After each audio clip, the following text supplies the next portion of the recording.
Hello everyone. So in the series of the revision summaries, our next chapter would be the bills of exchange.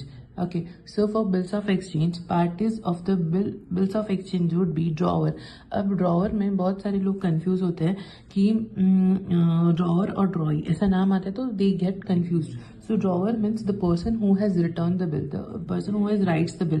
या तो जिसको पैसा लेना है, simply आप इसको ऐसे ही याद रख सकते हो कि जिससे पैसा लेना है, या तो वो क्रेडिटर है या तो जिसने सब गुड्स सप्लाई किया है, एनी पर्सन कि जिसने सर्विस प्रोवाइड की है, जिसने गुड्स सप्लाई किया है, जो क्रेडिटर है जिसको सामने वाले से पैसा लेना है.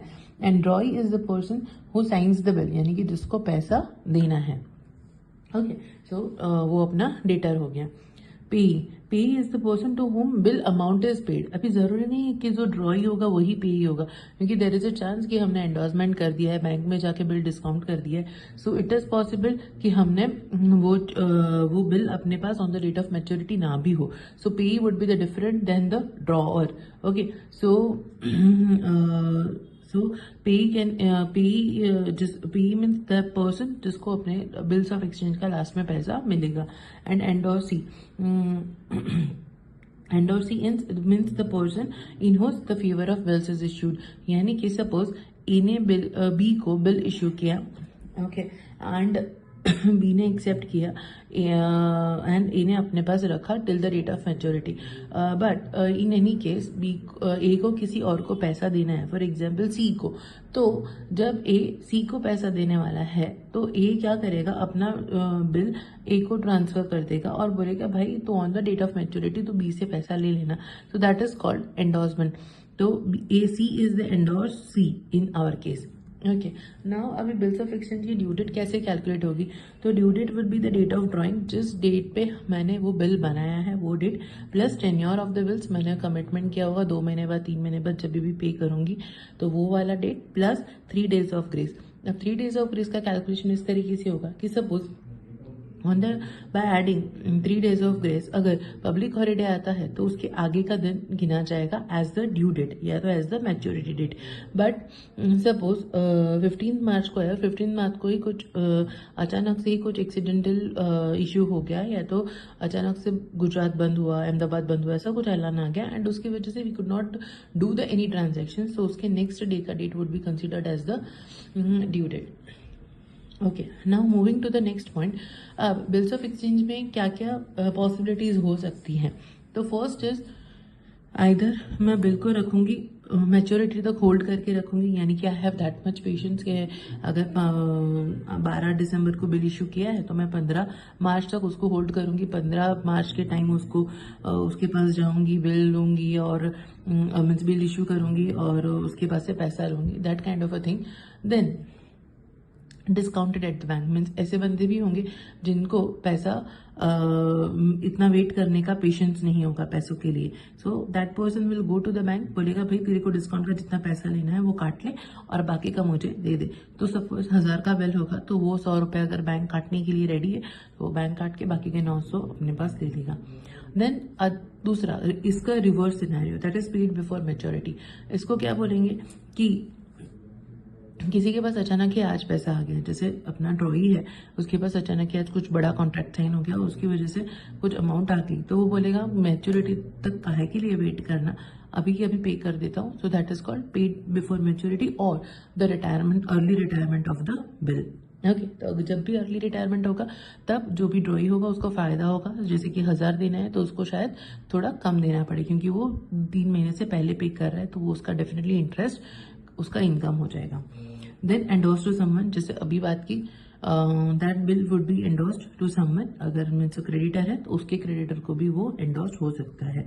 अब ये सारे सिनारियो में क्या क्या पॉसिबिलिटीज हो सकती है कि होल्ड टिल मैच्योरिटी है, डिस्काउंटेड है एंड 4 मीन्स 1 to 4 वाले केस में what can be the possibilities कि या तो वो मैच्योरिटी पे वो चुपचाप पे कर दे सही से, बात खत्म, या तो डिसऑनर होगा, यानी वो बोलेगा, ड्रॉई बोलेगा भाई अभी पैसा नहीं है, आप डिले कर दो, रिटायर कर दो, या तो मैं अभी पे नहीं कर पाऊंगा. So in any of the cases वो डिसऑनर करता है, बिल को पे करने के लिए मना करता है.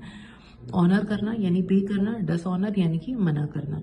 रिन्यूअल या तो रिटायरमेंट, यानी कि वो बोलेगा भाई देख अगर 15 मार्च को अपना ये हो रहा है ड्यू डेट है, तो वो 1 मार्च को ही जाके बोलेगा देख अपनी ऑनर करना यानी पे करना, डिसऑनर यानी कि मना करना।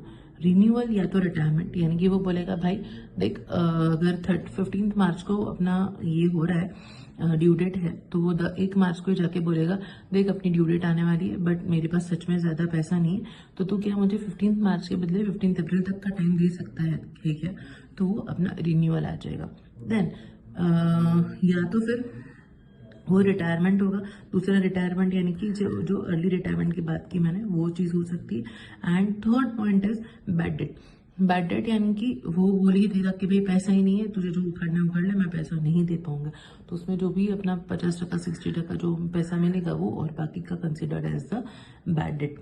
Okay, so these are the points that we need to take care.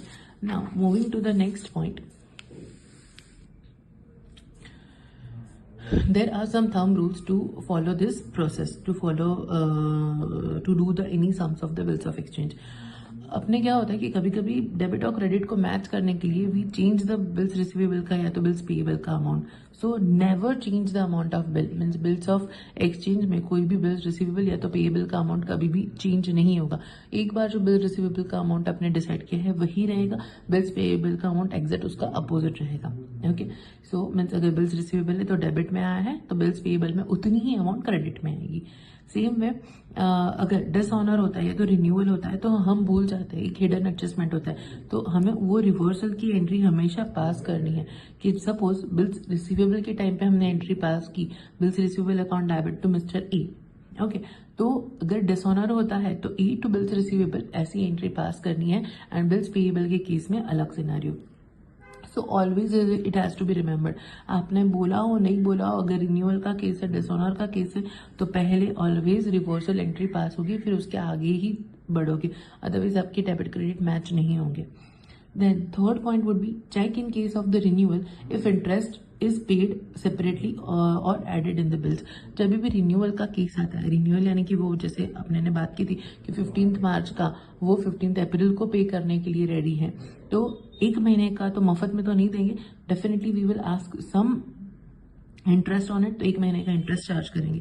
तो अगर वो बंदा बोलता है कि हाँ जो इंटरेस्ट का डिफरेंस अमाउंट है वो आपको कैश में पे कर दूंगा, तो ठीक है, cash account debit to interest, बात खत्म। बट अगर वो बोलता है कि नहीं वो भी जो इंटरेस्ट का अमाउंट है वो भी आप बिल्स में ऐड करके नया बिल दो मुझे, तो we will issue the new bill with the amount of the interest. तो इसको कभी भी भूलना नहीं है इंटरेस्ट को, ठीक है। अभी types of the bill, generally क्या होंगे टाइप्स ऑफ द बिल, एक तो ट्रेडेड बिल होगा या तो अकोमोडेशन बिल होगा। ट्रेड बिल यानी कि अपना एक्चुअल ट्रांजेक्शन हुआ है वो वाला बिल, यानी कि परचेज और सप्लाई का ट्रांजेक्शन हुआ है, उधारी का ट्रांजेक्शन हुआ है, क्रेडिट ट्रांजेक्शन है, इसकी वजह से वो बिल आया। And second would be accommodation bills, means तेरे पास भी पैसा नहीं है, मेरे पास भी पैसा नहीं है, अपने एक दूसरे पे बिल इश्यू करते हैं और वो बैंक में जाके डिस्काउंट करते हैं, और फिर 1-2 महीने बाद जब ड्यू डेट आएगी तब पे कर देंगे। So that kind of a thing would be considered as the accommodation bill. वो ये अकोमोडेशन की बिल की स्पेशलिटी ये है कि वो हमेशा डिस्काउंट होगा ही होगा। ये बिल शायद डिस्काउंट होगा या अपने मैच्योरिटी तक रखेंगे या एंडोर्स करेंगे, कोई भी पॉसिबिलिटी हो सकती है, बट इस बिल में ये हमेशा ही डिस्काउंट होगा ही होगा। और उसमें द ब्यूटी वुड बी कि आपको जो भी इंटरेस्ट का या तो डिस्काउंट का पैसा होगा वो दोनों बंदों के जो पैसा लिया है उन्होंने बेनिफिट लिया है उसके प्रपोर्शन में बांट दिया जाएगा। फॉर एग्जाम्पल 10,000 का हमने लिया हुआ है, बिल्स डिस्काउंट किया है, ए ने 60% रखा है, बी ने 40% रखा है, तो 6,000 ए का शेयर है, बी का तो अगर 100 रुपये चार्ज किया है तो 60 रुपीज ए का शेयर आएगा और 40 रुपीज बी का शेयर आएगा, तो उस अकॉर्डिंगली वो डिस्काउंट चार्जेस भी प्रोपोर्शनेट में बन जाएंगे। ओके, और इस तरीके से वो आगे बढ़ेगा। फिर अगर ड्यू डेट के मैच्योरिटी के टाइम पे कोई भी बंदा बोलता है कि भी मेरे पास पैसा नहीं है, तो वो उस टाइम पे वो नया बिल इश्यू कर सकते हैं, पुराना रिटायरमेंट होगा एंड फिर नया बिल इश्यू करेंगे, नए को डिस्काउंट करेंगे, फिर पुराना बिल पे करेंगे। All that stuff you will be able to find in the sums when you actually do it. तो वैसे सम्स भी दिए हुए हैं, but we should not complicate it, step by step जाओगे तो you will be able to definitely do it. Okay अब इसमें अपने को क्या याद रखना है, तो जर्नल एंट्रीज है। जर्नल एंट्रीज जो आपकी बुक में दी हुई है that they are the best thing. और उसी के साथ आप अगर सम वन कर मीन्स जर्नल एंट्रीज पढ़ते पढ़ते आप अगर सम वन करोगे, सम नंबर 1 आपका सॉल्व करने का ट्राई करोगे, तो you will get the proper idea कि हाँ भाई किस तरीके से एंट्रीज हो रही है। और हमने भी एक जर्नल एंट्रीज की बुक बना के रखी है, तो वो आपको अलग से आपको मिल जाएगी अगर if you type bills of exchange BOE in the comment section below, or you can subscribe our telegram channel to get this PDF as well as our journal entry ka book. Okay, thank you.